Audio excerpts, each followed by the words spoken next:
আসসালামু আলাইকুম ওয়া রাহমাতুল্লাহি ওয়া বারাকাতুহু। এ পর্বে আমাদের আলোচনা সূরা সোয়াদের পঞ্চম রুকুর দ্বিতীয় পর্ব, অর্থাৎ এটি শেষ পর্ব। আলহামদুলিল্লাহ ওয়াসসালাতু ওয়াসসালাম আলা রাসূলিল্লাহ ওয়া আলা আলিহি ওয়া সাহবিহি আজমাইন, আম্মা বাদ। আউযু বিল্লাহি মিনাশ শাইতানির রাজীম। বিসমিল্লাহির রহমানির রহিম। রব্বি ইশরাহ লি সাদরি ওয়া ইয়াসসির লি আমরি ওয়াহলুল উকদাতাম মিন লিসানি ইয়াফকাহু কাওলি। আয়াত 65 এর সাথে আছে কুল ইন্নামা আনা মুনজিরুন। আল্লাহ বলেন, হে নবী আপনি বলুন, আমি তো একজন সতর্ককারী মাত্র।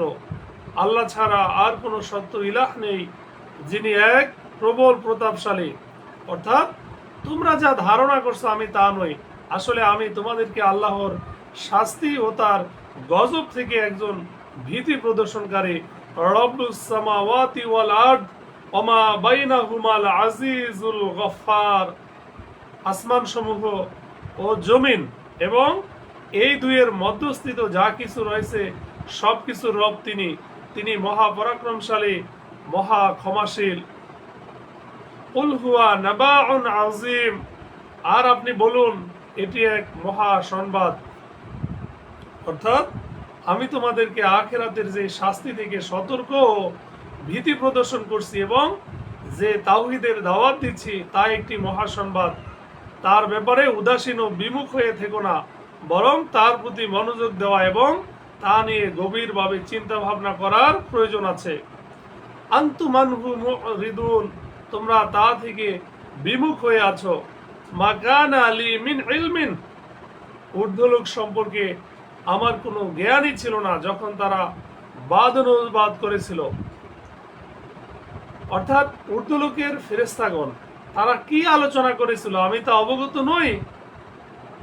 এখানে সেই কথোপকথন যা আদম সৃষ্টির সময় আল্লাহ তাআলা ও ফেরেশতাগণের মধ্যে হয়েছিল।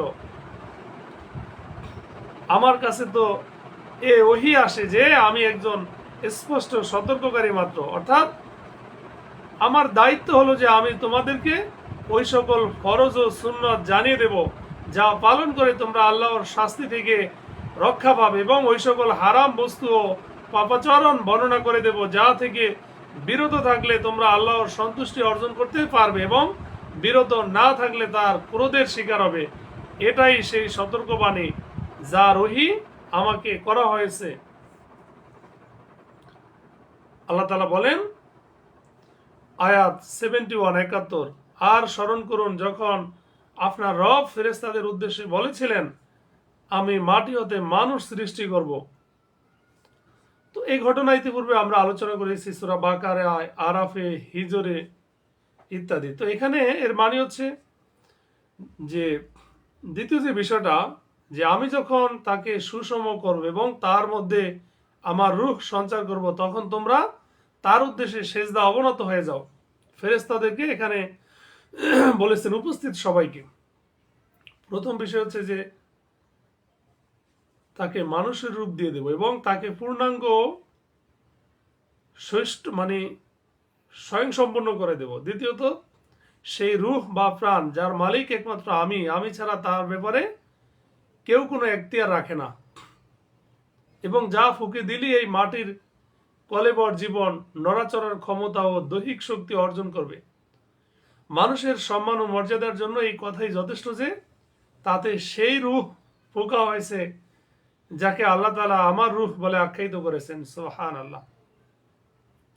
এখানে যে সেজদার কথা বলা হয়েছে তা অভিনন্দন জ্ঞাপক বা সম্মান সূচক সেজদা ছিল, ইবাদতের সেজদা নয়। কেননা ইবাদতের সেজদা পাওয়ার মালিক একমাত্র আল্লাহ তাআলা। আল্লাহ বলছেন ফাসাজাদাল মালাইকাতু, অর্থাৎ ফলে ফেরেশতাগণ সকলেই সেজদা অবনত হলো। তো এটা মানুষের জন্য দ্বিতীয় সম্মান যে তাকে পুত পবিত্র ফেরেশতাগণও সম্মানের জন্য সেজদা করেছে। ইল্লা ইবলিস, ইবলিস ছাড়া, সে অহংকার করলো এবং সত্য প্রত্যাখ্যানকারীদের অন্তর্ভুক্ত হলো। ক্বালা ইয়া ইবলিস, আল্লাহ বললেন হে ইবলিস, আমার দু হাতে আমি যাকে সৃষ্টি করেছি তার প্রতি সেজদা অবনত হতে কিসে তোমাকে বাধা দিল? তুমি কি অহংকার করলে, না তুমি অধিকতর উচ্চ মর্যাদা সম্পন্ন? অর্থাৎ এই কথাও মানুষের অতিরিক্ত সম্মান ও মর্যাদা প্রকাশ করার জন্য বলা হয়েছে। সকল বস্তুর সৃষ্টিকর্তা তিনি, কিন্তু মানুষকে তিনি নিজের 2 হাত দিয়ে সৃষ্টি করেছেন। সেই হাত যেমন তার মহত্বের জন্য শোভনীয়, সে হাতের কোনো দৃষ্টান্ত বা উদাহরণ নেই। সম্মানিত সুধী, তো এখানে এই বিষয়টাই স্পষ্ট করে বলা হয়েছে। আল্লাহ তাআলা আমাদেরকে সঠিক বুঝ দান করুক। আয়াত 76, ক্বাল আনা খায়রুম মিনহু, ইবলিস বলল আমি তার চেয়ে শ্রেষ্ঠ। আপনি আমাকে সৃষ্টি করেছেন আগুন থেকে, আর তাকে সৃষ্টি করেছেন মাটি থেকে। অর্থাৎ শয়তান তার বিকৃত মস্তিষ্কে ধারণা করেছিল যে তার সৃষ্টির মূল উপাদান আগুন, আদমের সৃষ্টির মূল উপাদান মাটির চেয়ে শ্রেষ্ঠ। অথচ আগুন, মাটি ইত্যাদি সব একই শ্রেণীর উপাদান ও কাছাকাছি প্রায় সমপর্যায়ের বস্তু। এইসব বস্তুকে একে অপরের উপর তখনই প্রাধান্য দেওয়া যাবে যখন বহিরাগত কোনো অতিরিক্ত কারণ পাওয়া যাবে।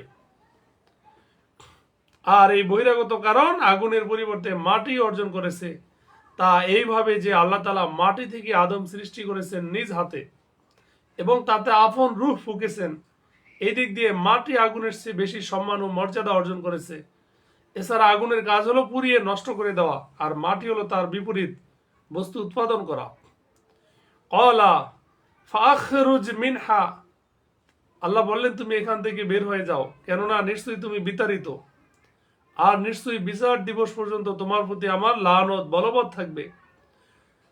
ইবলিস বলল, হে আমার রব, আমাকে সেদিন পর্যন্ত অবকাশ দিন যেদিন তারা পুনরুত্থিত হবে। আল্লাহ বললেন, যাদেরকে অবকাশ দেওয়া হয়েছে তুমি অবশ্যই তাদের অন্তর্ভুক্ত। আয়াত 81, অবধারিত সময় উপস্থিত হওয়ার দিন পর্যন্ত। সে বলল, আপনার ক্ষমতার শপথ, আমি অবশ্যই ওদের সকলকে বিভ্রান্ত করব, তবে তাদের মধ্যে আপনার খাঁটি বান্দাদের ব্যতীত।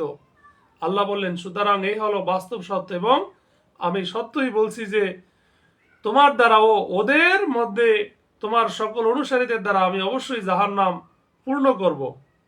আল্লাহ বলেন, হে নবী আপনি বলুন, আমি উপদেশের জন্য তোমাদের নিকট কোনো প্রতিদান চাই না, এবং যারা মিথ্যা দাবি করে আমি তাদের অন্তর্ভুক্ত নই। অর্থাৎ দাওয়াত ও তাবলীগ দ্বারা আমার উদ্দেশ্য একমাত্র আল্লাহর দ্বীন প্রতিষ্ঠা করা, পার্থিব কিছু অর্জন করা নয়।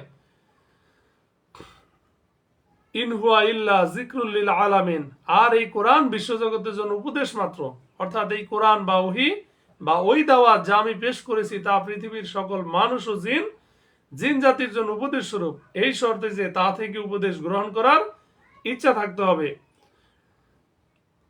এর সংবাদের সত্যতা তোমরা কিছুকাল পরে অবশ্যই জানতে পারবে। অর্থাৎ কোরআন যে সকল বস্তুর সংবাদ ও বর্ণনা দিয়েছে, যে পুরস্কার ও তিরস্কারের কথা বলেছে, তার সত্যতা অতি সত্বর তোমাদের সামনে এসে যাবে। সুতরাং তার কিছু সংবাদের সত্যতা বদর ও মক্কা বিজয়ের দিন প্রকাশ পেয়েছে, অথবা মৃত্যুর সময় সকলের কাছে তা প্রকাশ হয়ে যাবে। আল্লাহ তাআলা আমাদের সঠিক বুঝ দান করুক, আমিন।